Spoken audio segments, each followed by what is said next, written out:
Greetings and welcome back to Room 303 and our chats with Emily as we're calling our readings through the poetry of Emily Dickinson contained within the Johnson edition. We turn now to poem 139, Soul, Wilt Thou Toss Again. It's a fascinating poem, not often anthologized, but it's little poems like this that are really the reason that we are doing this reading of every poem in the Johnson edition. Because here, I think you will see Emily struggling, grappling. It's always going to be the question of how she comes to terms with her theological upbringing, and I think as well a reading of texts like the Iliad. We're going to reference Iliad 23 here at some point in this lecture. Now, really, in some ways, we meet Emily the philosopher again. You can call this the theologian, Emily the theologian, but I like to think of it as really the philosopher. She's going to reckon with the question of determinism or free will, sometimes referred to as agency. You'll remember that we commented on this when we did all of those lectures on Milton's Paradise Lost, posted at learnstrong.net. We played around with similar kinds of games.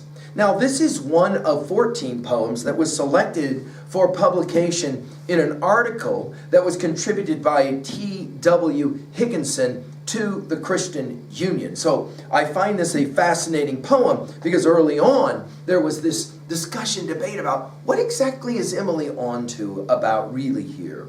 Now our assumptions are that you've been following our stuff at learnstrong.net, down the left-hand side again, Chats with Emily, our playlist. I'm hopeful that you've already been introduced to our introductory set of comments. You'll remember that we commented on Emily as philosopher, Emily as theologian early on. And I'm hopeful that you've now read the preceding 138 poems and worked through them with me. We just finished with poem 138, Pygmy Seraphs. Now, the question of this poem is, does one really in the end need to consider whether one should do good or do evil? That, it seems to me, is central to this. And the whole notion of Pascal's wager, as we sometimes refer to it, that notion of the gamble, right? In other words, I might not, and Pascal said, I might not know whether there is a God in an afterlife, but I'm going to live in such a way that I might think of it as a possibility. It's a wager worth taking. And if indeed when I die there is no afterlife, there is no God, well, I lived a half-decent life, Pascal says. However, if I find that in fact there is a deity and there is reward and punishment, I should probably live in such a way that I could receive my reward and not my punishment. I think that Emily is playing a similar game, but I also think that she's playing around with Matthew 7, verse 13 and 14. From the King James Version, she will have read it this way. Christ speaking, "Enter ye in at the strait gate. For wide is the gate and broad is the way that leadeth to destruction, and many there be which go in thereat.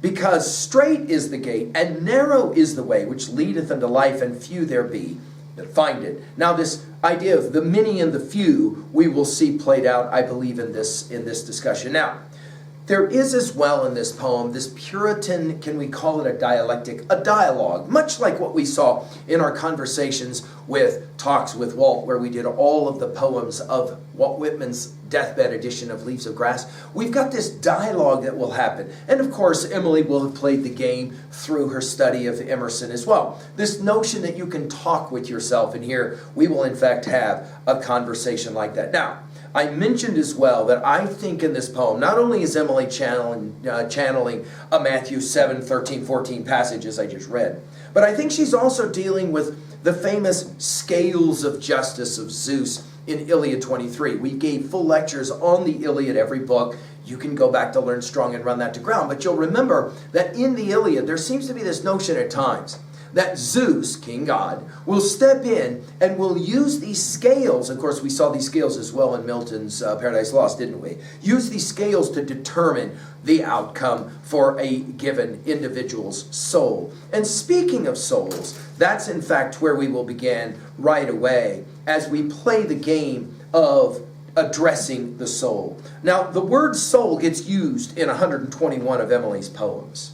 And we will find ourselves with soul in poem 365 and in poem 1151. And in fact, we'll read poem 1151 at the end of our discussion. She says it this way. "Soul, wilt thou toss again? By just such a hazard, hundreds have lost indeed, but tens have won an all. Angel's breathless ballot lingers to record thee. Imps in eager caucus raffle for my soul. Now notice if we begin with thou, we end with my. And so right away I find this fascinating. And if you'll recall that we go back to the very, very first poem of our discussion together, you'll remember it was now to the application, to the reading of the roll, to bringing thee to justice and marshalling thy soul. Thou art a human solo, a being cold and lone. Wilt have no kind companion, thou reapest what thou hast sown. Now I think we're reaching back even to a very beginning poem with this. Notice the question. Soul wilt thou toss again. By the way, notice that the word soul begins and ends this little poem. Soul wilt thou toss again. Now, if you go to poem 21, and I believe that it starts to make sense that we look at these poems in a certain kind of unity. Notice she said it this way. We've already annotated this poem. We lose because we win. Gamblers, recollecting which, toss their dice again.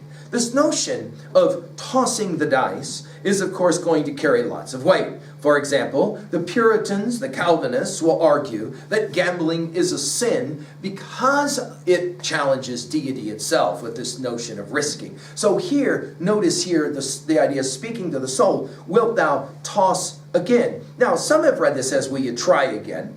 Okay.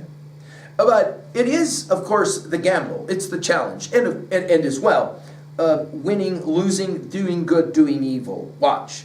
By just such a hazard, in other words, danger, hundreds have lost indeed, but tens have won an all. In other words, while Christ in Matthew 7, 13, 14, didn't really speak of hundreds of goats and tens of sheep, it is, of course, clear in Emily's mind that that's the game that we're playing here, right? In other words, lots and lots of people have gambled and they've lost, but a few, the tens, have actually won an all. Then we go from angels to imps, which puts us obviously squarely not only in the theological Christian tradition, but of course in the Miltonic tradition. Hey guys, I've said this to you. I think that standing behind so much of Emily's poetry is the Bible and Homer, and especially the Iliad. Notice here, angels' breathless ballot. Now, we're going to go from ballot to caucuses here, right? Angels' breathless ballot lingers to record thee. In other words, her picture is almost like the angels are watching to see what it is that the soul will do. Notice here it is thee, back to thou. Imps, and by the way, this is the only use of imps. Imps in eager caucus. That is to say, these demons, these angels of evil. Imps in eager caucus raffle for my soul. Now, raffle only gets used one time in all of her poetry, and it's right here. Now, again, back to Iliad 23, where Zeus will play those scales out to determine the outcome.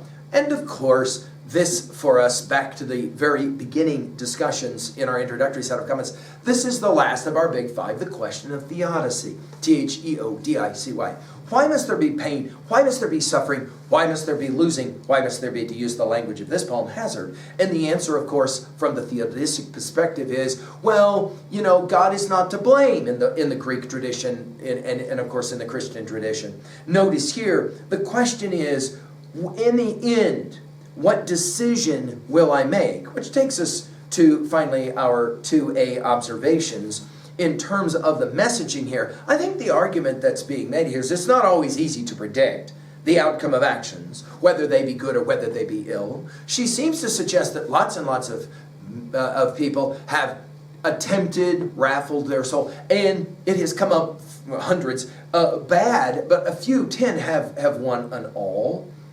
I also like what my Emily group has said about this poem. They have said that maybe the point she's making is that love is always going to be a gamble. Emily in relationships, especially those that have to do with those she admires, those she loves, and hopefully will love her back. It's always a risk. It's always a gamble. At 2B, I love the word choices here. Imps and raffle only get used one time in her poetry, and it's here. But I want to go to poem 1151.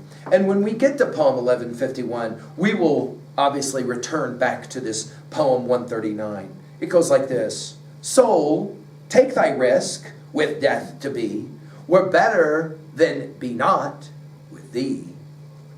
We're going to have fun studying that little reference as it relates to a poem like this. And of course at 3a we mentioned already the Iliad, we mentioned of course Milton's Paradise Lost, we mentioned Pascal's Wager from the Pansis as well.